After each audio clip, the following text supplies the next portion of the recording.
So I'm going to try and talk you through this as relatively quickly as I can without skipping over anything that's too important.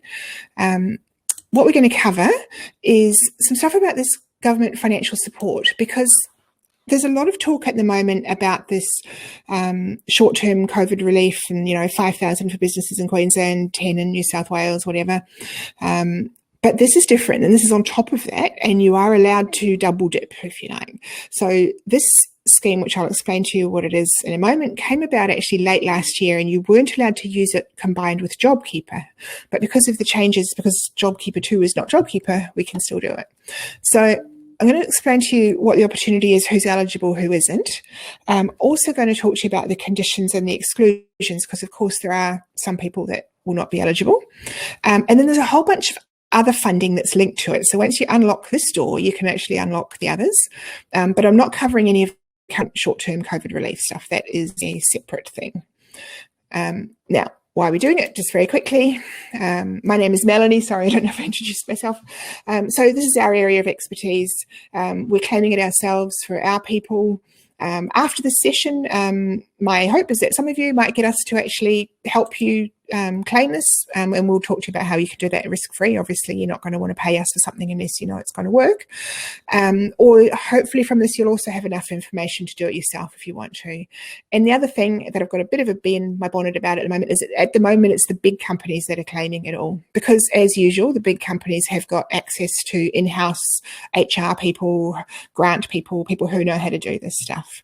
I was talking to a friend of mine the other day, and she'd just spent all this time trying to apply for a $300,000 government grant and been told by the department that she was dealing with that they were going to propose that she would get it. And then, of course, because of whatever reasons, politics, she didn't get it, and she was really disappointed. This one, once you're approved by the department, there's nobody overturning it and turning it into a car park for train rides or whatever it might be. So a bit of background as to what this is, because most people don't even know it exists. That's the weird thing.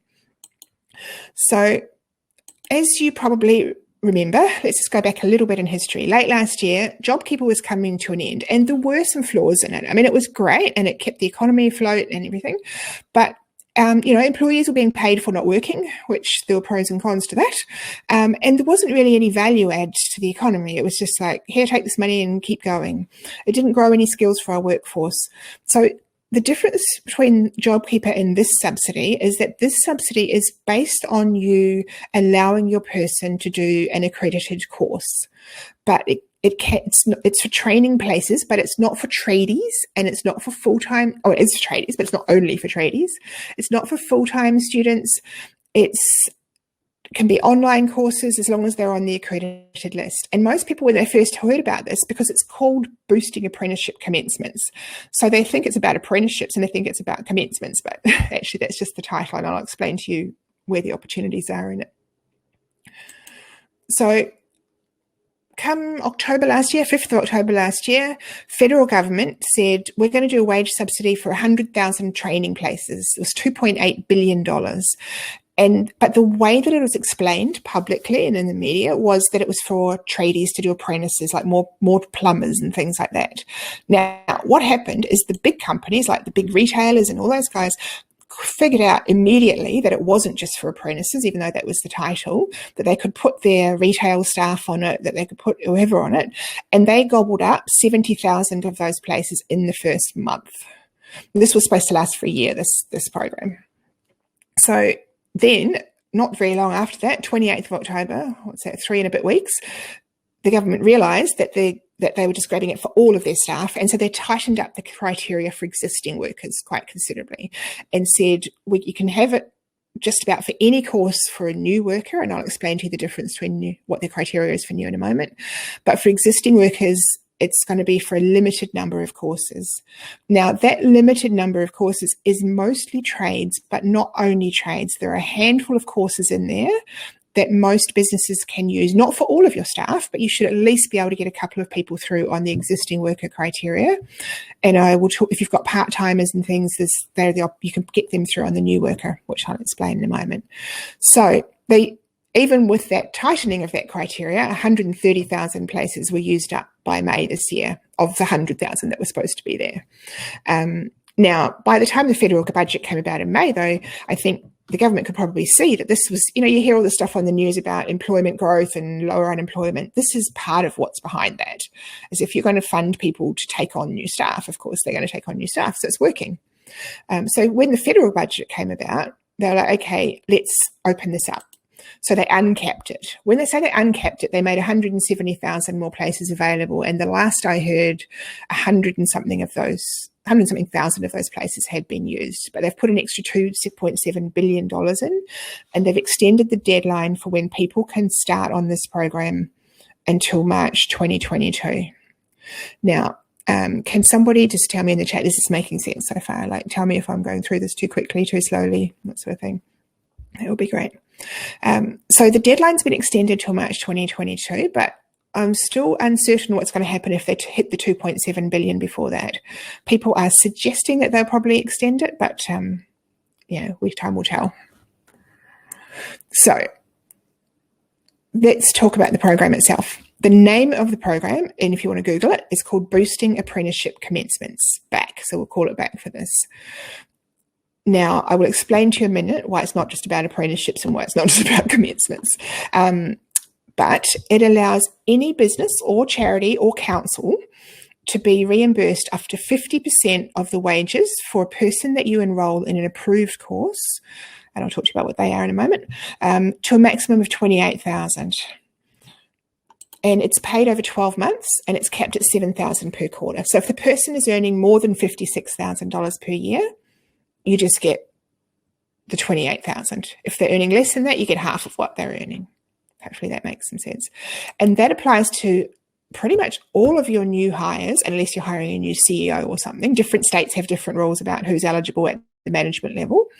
And most states say no CEOs, no directors. But it also applies to some existing employees. And the key condition is that they need to enroll in eligible courses. So what I'm going to spend our few minutes today talking to you about is what sort of eligible courses, how you go about finding them, how you know if you're eligible, which people can, that sort of thing. So here's a little bit of the government actual information about it. And you'll see that was part of their original response to COVID.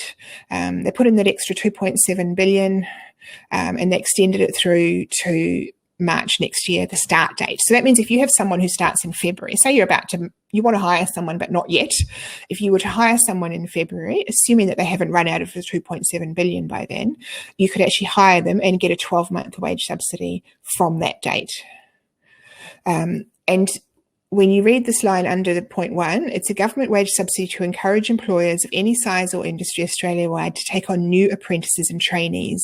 And trainee is the key word, because any of you who've got any experience with trainees in the past would know that you can use trainees to do a business course or something like that. The thing that people don't often realise, though, is that they don't have to be young. They don't have to be juniors. You could hire an experienced person who's got 10 years office experience and put them on a certificate 4 or a diploma level course and still make them into a trainee. The trainee is just the platform that they use for actually delivering this subsidy and this training.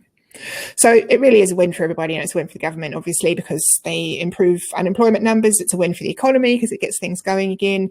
It's a win for employers because you get money and you get trained people, and it's a win for the employees because they come out of it with an actual qualification and probably more job security.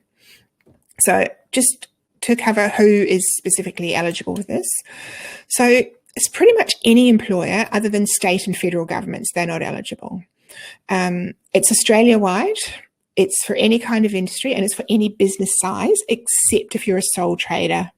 Unfortunately, sole traders cannot train themselves, so therefore they are not eligible for this one. Because if you're putting someone on a training program, you need to have somebody to supervise them to say, yes, they're now competent at this thing. Any full-time staff, but also part-time staff. Actually, that's not on that slide, but it's part-time as well, with some criteria around that, which I'll explain. Australian citizens, New Zealand citizens, and permanent residents. Now, New Zealand citizens have to have lived here for 6 months. You might be able to tell by the sophisticated way that I pronounce my vowels that I'm not originally from here. And lots of Kiwis come over and are not eligible for most types of government assistance these days. But for this one, if you've got Kiwis in your workforce and they've been with you for 6 months or more, or they've been in the country for 6 months, then they're eligible. And it includes professional staff and experienced staff as long as they're upskilling. So, you might have a junior accountant who wants to do a business diploma or an HR diploma or something like that. That's still fine. So we did a quick calculation just in case you don't need to see it. If you've got 5 people and you put them through the program, you're going to get $140,000 back from the government, even if you had to pay full fees for all the courses, which we're going to show you lots of ways that you may not have to do that. You may be able to get a free course to go with your government claim. You're still going to end up with over $100,000 back at the end of it. Plus, there are payroll tax rebates because you're putting people on a traineeship in inverted commas, and so therefore you're eligible to not pay work cover or payroll tax and things in most states. And there are a whole bunch of other state incentives. So one of the people who works for me is on this program. So let me just give you some numbers. So say you're paying somebody $56,000 a year, you get $28,000 back from the government, and that covers, that's half of it. Then, because she is in Queensland and because she's in a certain postcode and because she's under 25, I get another $20,000 for hiring her.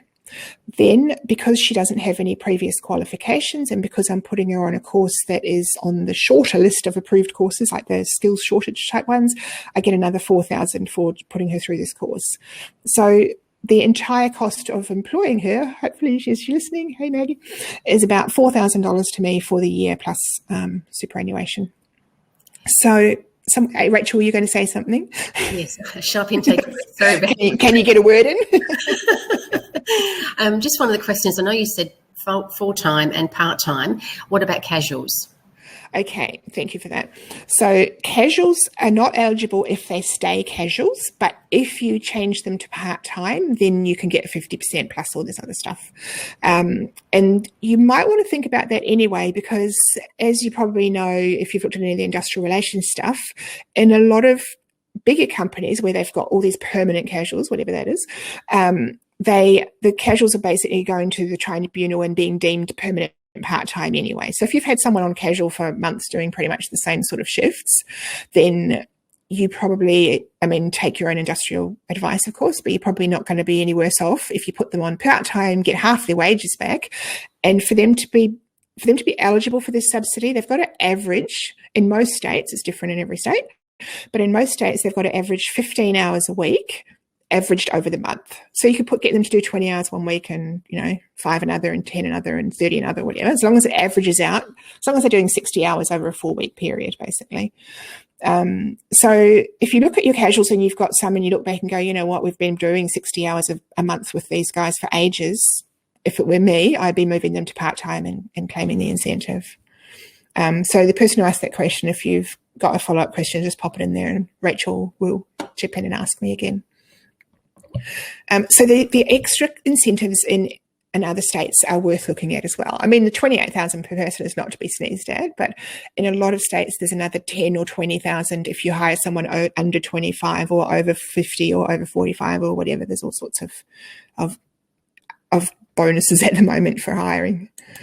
Now, I know it seems crazy in a way to be talking about hiring when 3/4 of us are in lockdown.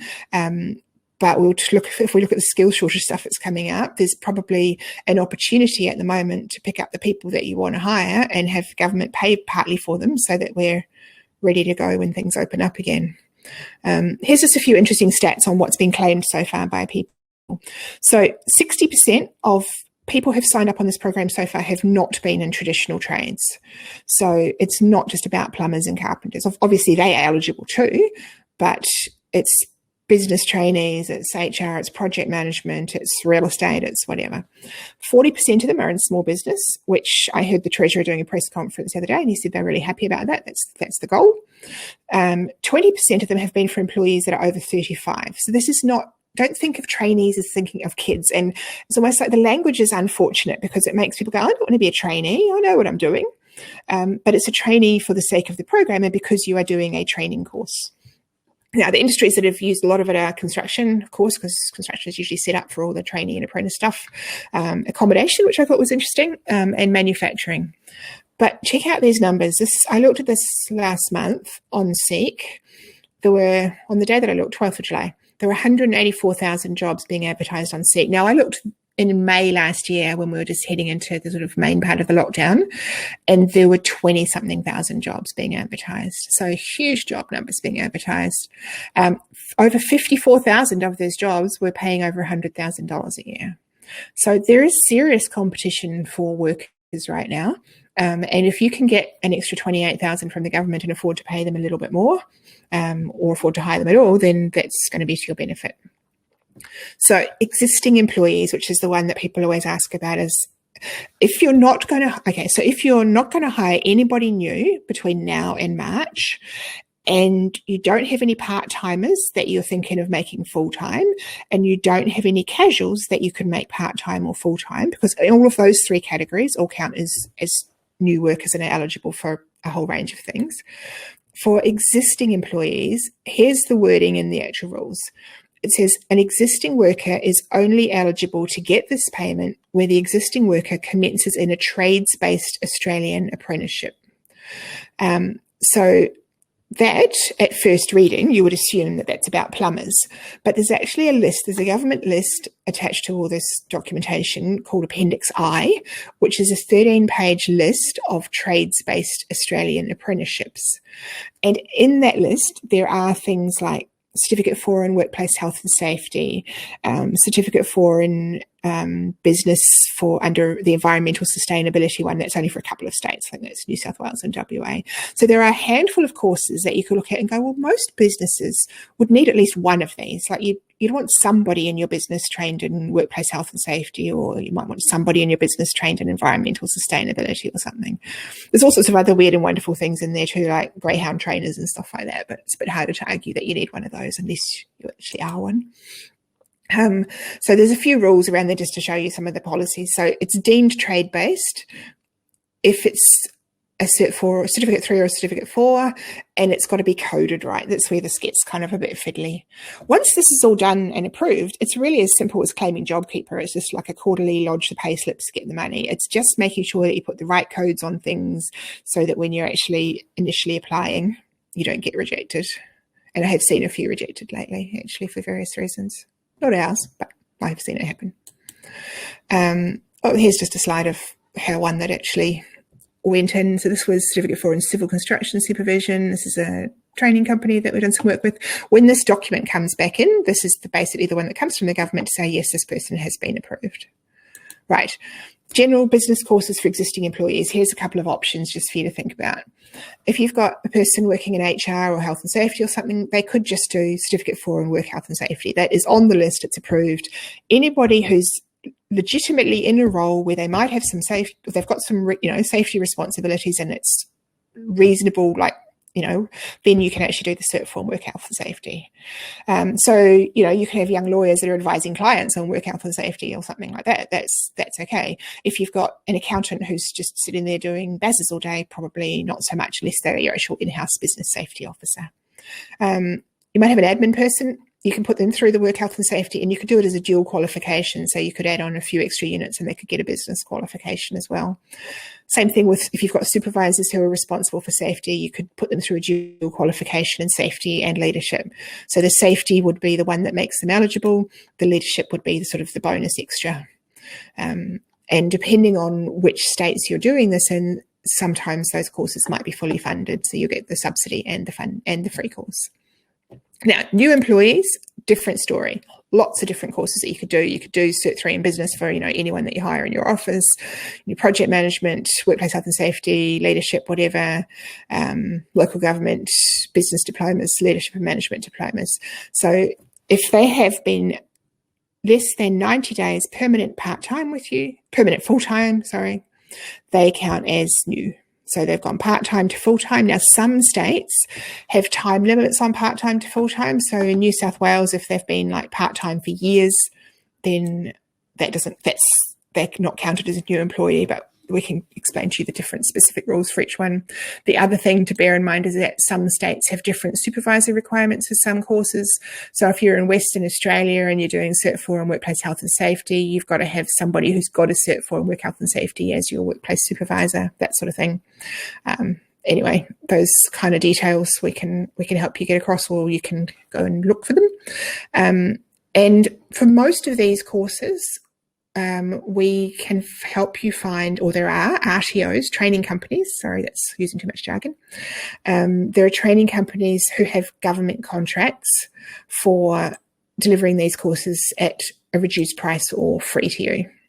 So in New South Wales, for example, if you've got a new employee, you can put them on any of these certificate 4s or diplomas completely free. So what you need to look for is 3 levels of approval for the course. You need to check, first of all, that your person and that your course has been approved as part of this back program. Then you need to check that the state government has approved that specific course as a traineeship, because different states have different courses that let you do as traineeships because of what they consider to be skills shortage areas. And then you need to check that the training provider that you're dealing with has got a funding contract for that course, and that you'll get the course for free. Now, some of the courses are just not free because the state governments are not funding them, but you can still do all of this with it. It just means that you have to pay for the course out of your wage subsidy. But still, you're still going to have $20-something thousand left over, so it's still worth it. Hopefully that makes some sense. We're nearly at the end. Just didn't want to take too much of your time. So if you've got questions, start thinking about them, pop them in the chat, and I'll make sure I answer them at the end.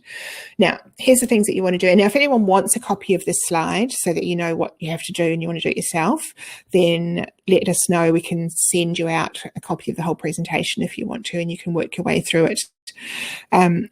So before you claim, these are the steps, basically. Check out what courses you want for your business and which state you're in. Think about any new staff that you might want to take on and what skills you'd want them to have. I mean, basically, I would not be hiring anyone new between now and March, or between 3 months ago and March, without putting them on the wage subsidy at the moment. You may as well get it. Consider which existing staff you'd like to include, and whether there's someone in your office that you want to make into a health and safety officer or something like that. Match your staff against the criteria, make sure you've got a supervisor for them, check for the other state-based incentives that you can get, find yourself a training provider for the course, and then find yourself a training provider with funding. Then the government has set up, you might have heard of these things called Australian Apprenticeship Support Networks, ASINs, which are like government-funded bodies that basically process this stuff. Choose one of those. They have been so busy, as you can imagine, at the moment with all this funding. A lot of them are hiring lots and lots of new people. So just if you want to know who we recommend, I'm happy to tell you that offline. Some of them are doing a better job than others at getting these approved. And then you get the ASIN to come out, they sign up your employee, and they sign up your training provider, and then you lodge your wage claim, and then you lodge your claim for the other extra incentives. So the wage claim is with the federal government. The 20,000 that I was talking about before that I got for my under 25-year-old is with the state government. So 2 separate claims. Now, if you want to, we can help you with most of that, or you can work your way through it. And if you want to work your way through it and you just want to give us a message in here and there, if you've got a question, that's fine. I'm not fussed on that. I just want people to start claiming it.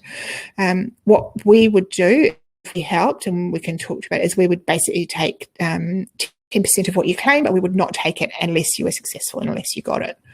So it would be, we would manage the process. If you don't get any money, you don't pay us anything. Once that's all done, then it's pretty easy.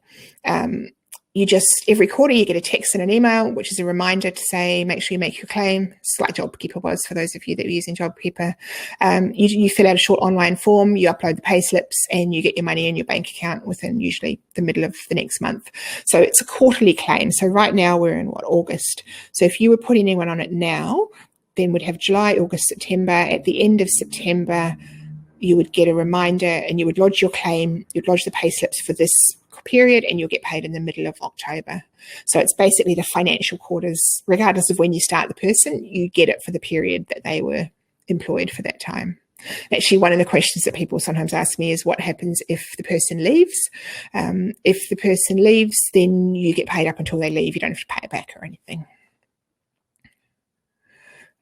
Now, another question that people ask is, what if they don't pass their course? Like, what if they try, but they don't? The wage subsidy is not tied to them completing the course, other than when they complete the course, your wage subsidy stops. So you actually want them to take the whole 12 months to do their course, because if they finish early, the wage subsidy finishes early. And training providers have an obligation with their funding contracts that they need to keep you in the program, that you have to see some progress being happen. So they do need to chip away at the course. But it's not directly linked. The funding is not directly linked to how much they do and when they do it. The other question is this going to be really time consuming for the people that have got the qualifications to do the training? No, the training provider will deliver the training online or however, and then your person in-house just needs to sign off and say, yes, this person is competent. So if one of the units they're doing is, say, how to manage a meeting, then they will need to, run a meeting in your actual business, and then the person who's senior to them signs off and says, yes, they did that competently. So normal stuff for vocational training. So nearly at the end, one more slide after this. If you get us to help, no risk guarantee, you don't pay us anything unless you're approved, and you don't pay us anything until you get the money from the government. I know what it's like at the moment for a lot of people. Cash flow is really uncertain, so we're trying to make this as simple as we possibly can. Now, I'll check the questions in a moment, but where to from here? If you think you might be interested, have a chat with Alyssa. Some of you, I think, have already spoken with my colleague, Alyssa. We can give you an idea pretty much straight away if we think you're going to qualify and if it's worth, progressing it. We're happy to do the work for you, or you can go and do the work yourself. Either way, you can still have a chat with us, and we can tell you whether we think it's worth you making a start on it. If you want to email Alyssa on that email address down the bottom there, we are all obviously working from home at the moment, so shoot her an email and then she can give you a call and talk to you from her mobile. I didn't ask Alyssa in advance if I could put her mobile on there, so I haven't done that, but just message her there. Now I'm just going to pop back to the chat and see if anyone had any questions. I did think I'm going through it quite quickly. All right, I'm just opening this up. I can see there's a few, and I can hear Rachel's main thing. Actually, so Tony has asked, that's all right, Rachel, I can read. Tony has asked, does this include casual staff? So it will, if you turn them into part-time, yes. If you leave them as casual, no, you do not get the funding. But if you turn them into part-time and they do 60 hours over a 4-week period, every 4 weeks, then they can get it. And actually, Sharon, thank you for asking that really, really common question. I thought back was only eligible for staff that have been with you for less than 3 months. That is what most people think. It's one of the most common misconceptions in the program, and the big range of courses is only for people that have been with you for less than 3 months. But there are a handful of courses that existing workers are still eligible for. When it first came out in October last year, it was for everybody, and that's where the big companies just went whoop and grabbed it all. But there's a document called Appendix I, which lists all the courses that are available for existing staff. Most of them are trades or sort of typical vocational kind of courses, whether it's horse trainer, plumber, beauty therapist, whatever. But there are those handful of courses like workplace health and safety, environmental management, those sort of things that are suitable for existing workers. So, Sharon, if you wanted to have a chat with us, or even if you want to tell us here in the chat what sort of business you're in, I can probably give you an idea of whether there'd be anything that you guys would be eligible for. Tony has asked if the funding is only paid while the employee is doing the course. Yes. So don't get them do it too quickly, because if they do it quickly and they graduate, then it's finished. And then you can enroll them in a second one, because you can, but if then there'll be an existing worker, so there'll be limited courses that they'll be eligible for. So as long as they're chipping away at the course, then you're still going to get the funding. And by chipping away, it could be an hour or two a week or something like that. It's still going to be worth it. Now, Rachel has said, someone has asked her, are there any age limits on trainees? There are lower age limits, like this is not available for school-based trainees, but there is no upper age limit. And I wouldn't want to say how old you are, Rachel, because that would be inappropriate, but you can have trainees who are over 60, and we have got one of those ourselves. Now, Alyssa has just posted her mobile in the chat if anyone wants to give her a call. Alyssa's my colleague who is helping organise this for people, and her mobile's 0451 733 418. Sharon, let me know if I actually answered that question for you about the existing worker thing, because it is a really common one that people get told by some of the apprenticeship centres, oh no, it's only for new workers, and it's actually incorrect. So Josie's asked, we have an electrician apprentice finishing his apprenticeship. Would he qualify if he does one of the approved courses to continue working as a tradesperson? Yes, you can do more than one of these. You can do one and finish an apprenticeship, and then you can do another traineeship / Australian apprenticeship is what they're called. In fact, people can do 2 part-time traineeships with 2 different employers even and get 2 wage subsidies in most states. Each state has got slightly different fine print, but that's the general gist of it. So yeah, if you've got someone finishing his apprenticeship and wants to do some sort of advanced trade or thing, definitely claim the wage subsidy. It'd be a waste not to. Question, how much time off work does the employee have to study? Depends on the course. There is an expectation, because you're getting paid all this money from the government, that you will allow them to, you're welcome, Josie, have a chat with Alyssa if you like, and she can find you the list of what courses he can do. There is an expectation that because you're getting all this money from the government, that they will get some time to do the course in work time. However, most of the training providers we work with have created their courses around workplace practical stuff. So, if there's a unit about managing meetings, then they just manage the next meeting that you have. If there's a unit about, what's another good example, project management unit, then they work on a workplace project and then they submit that as their assessment. So make sure you choose a training provider, if this is important to you, who actually gives them workplace activities to do for their training, not writing essays and unnecessary things like that. Have I missed anybody's questions? I don't think so. Has anybody got any last questions? Otherwise, we might wrap it up. So call Alyssa, email Alyssa. We really do want to help you.